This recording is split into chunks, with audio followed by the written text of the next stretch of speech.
So let's get into some 3D modeling now. In our toolbar we have a tab here called 3D Tools. If you don't have this, as usual, right click in a blank area, go to Show Tabs and click 3D Tools. If it's got a tick there, then it will be on this bar. Now, I want to show you the basics of 3D modeling now. In the later videos we'll start modeling our building, and you'll see that we generally only use a few different ways, a few different methods.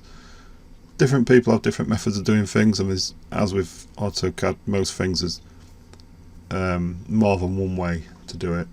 I like to use a mixture of box and extrude, but we'll get into that later. At the moment I want to show you the different methods of modeling.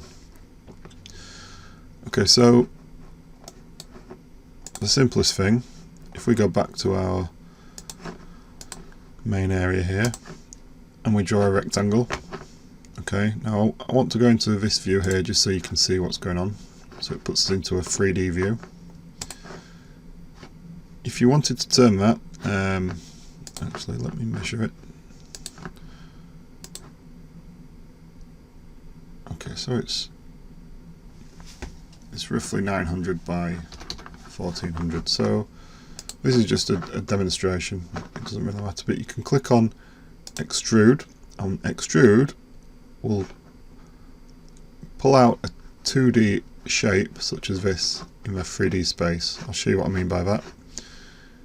We click on the object, right click once we've selected our object, and we can make a rectangle into a box, okay, into a cube. This figure now that it's asking for is basically the height. So if we wanted it 1 meter high, we'd type in 1000, and there you go. We've got a box, and that is a 3D object. One thing to be aware of here,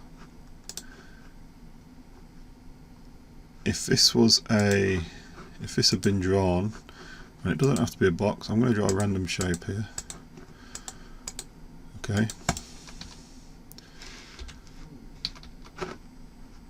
So extrude, and we can extrude that shape. Now if I go to properties, right click properties, okay,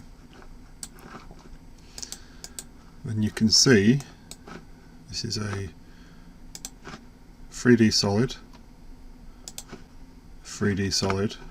and if we go to visualize again, if you don't have that, right click here, show tabs, visualize. If we go to hidden mode, and by the way you can do that here as well, this view you can change here, the visual style you can change here, so you can just click that, which is an easier way. It's something I'm trying to get used to using, but I learned CAD years ago before we had this, so old habits die hard. Anyway, hidden view, we can see that this is a 3D solid object. You can't see inside it, okay? If I just undo that, okay, so this polyline here, it was drawn in one go, so it's a single polyline. If I was to, maybe I had some geometry, I drew that, and then later on I came along and added to it, did something like that, okay? And then I wanted to extrude this. If I click on extrude and I select the individual lines and I make it that high, okay, you can see this looks different now. If I go to hidden, you can see that this is a closed solid, whereas this is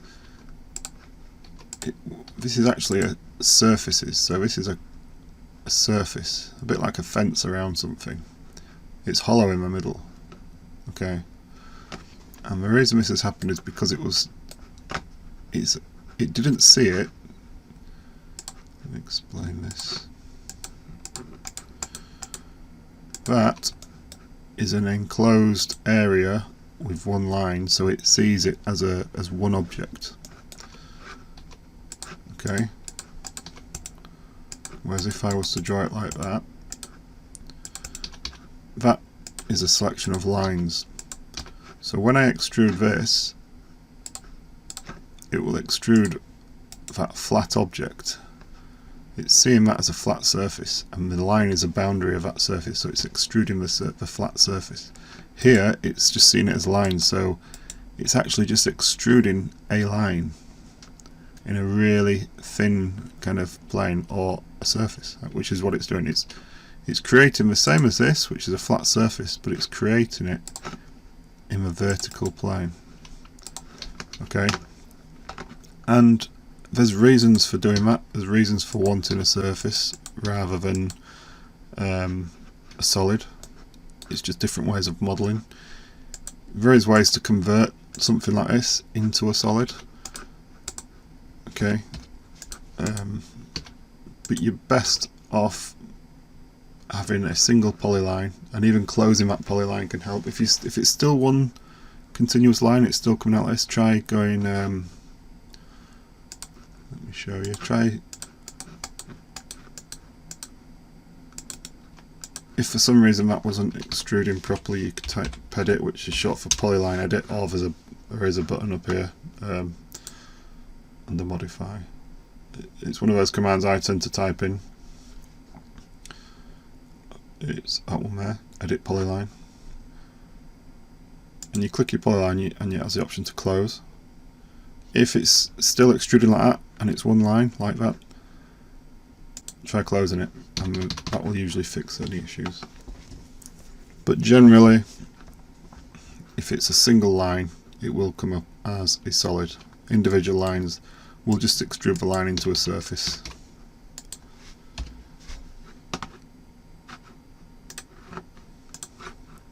Okay, but that's extrude. Extrude is a great command. If you had walls of a building, for instance, you can extrude those, or you could create a box out of them. It depends. If you've got lots of windows and doors, sometimes it's easier to just extrude. Again, it's one of those things. You'll find your own way of doing it, and that'll probably be the way you prefer, and you'll end up with the same end result as someone else who does it a completely different way. But I tend to use box and extrude the most when I'm 3D modelling, as you'll see later on. Okay, so box is a really simple command. Click on it and then draw a rectangle, just like you do with a 2D rectangle. Click once, and the next option is height. So you're basically drawing a rectangle and extruding in the same command. And you can type in a value here, or you can just click anywhere you want. And that's a box. That's your solid box. So the simplest 3D command of all, box. Okay, so we also have Revolve, Loft and Sweep. Revolve is a great command. It's a really powerful command. It's one of those commands where you don't use it that often, but when you do, it is by far the best way to do what you need. And I'll demonstrate that now. I'm going to go into a front view, okay, and I'm going to imagine we wanted for some reason to draw a wine glass, okay. So I'm going to change my UCS, and I'm just going to change it to the view by pressing B. Okay, I'm going to draw just a straight line. Again, there's no dimensions here, it's just rough. And I'm going to draw half of our wine glass in profile. So we might do something like that. These are polylines. That's a line. I'm going to press A for an arc, turn ortho off. And then maybe leave arc on.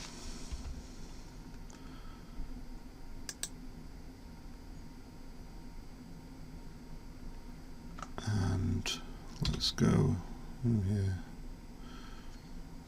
then turn it, press L to go back to line mode, A back to arc mode. This is how I tend to do the artwork, because back to line mode. Arcs do kind of come out strange as you're drawing them, so I draw them where I know I will have an arc. That looks very strange as a glass, I know, but I draw the arcs as I draw the line, and then I use the grips to tweak it. What I actually wanted to do was put some kind of like bubble there, and then turn off.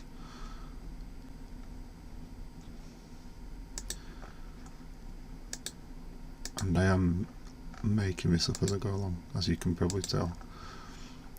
I don't think I'd ever get a job as a glass designer, but I just want to do something random. That's not quite come out as I thought, but something like that.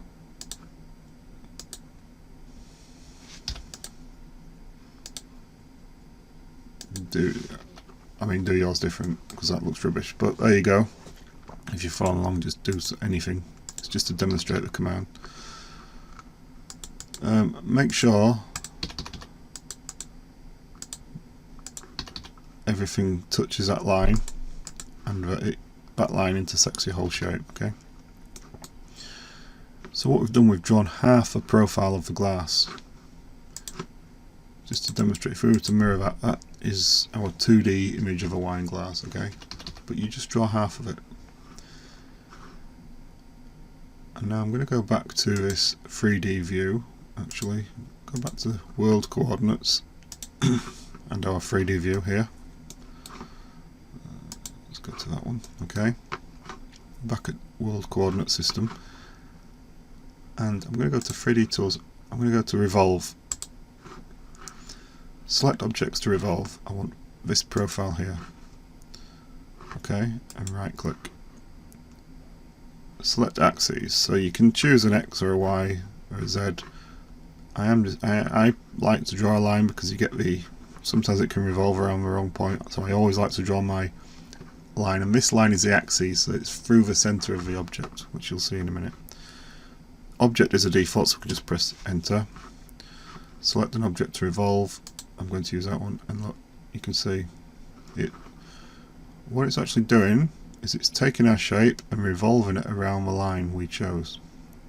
In a case like this, you would go with the default, which is 360 degrees, but it might be, for certain objects, it was just, you know, a wedge or something like that.